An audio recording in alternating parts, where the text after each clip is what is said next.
بسم اللہ الرحمن الرحیم۔ السلام علیکم ورحمۃ اللہ وبرکاتہ۔ ناظرین، امید ہے آپ لوگ خیریت سے ہوں گے۔ ناظرین، قرآن کریم میں 10 پرندوں کے نام ہیں۔ وہ کون سے نام ہیں جو قرآن پاک میں موجود ہیں؟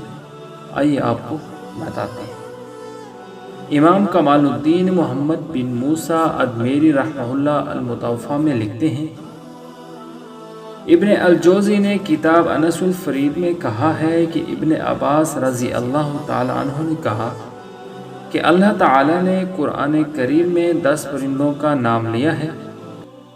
ان میں سے نمبر 1 سورہ بقرہ میں بعوضہ یعنی مچھر کا، نمبر 2 سورہ مائدہ میں کوے کا، نمبر 3 سورہ اعراف میں ٹڈی کا، نمبر 4 سورہ نحل میں شہد کی مکھی کا، نمبر 5 سورہ بقرہ اور سورہ طٰہٰ میں سلویٰ کا، نمبر 6 سورہ نمل میں چیونٹی کا، نمبر 7 سورہ نمل میں ہدہد کا، نمبر 8 سورہ حج میں مکھی کا، نمبر 9 سورہ القاریہ میں پتنگے کا، اور نمبر 10 سورۃ الفیل میں ابابیل کا۔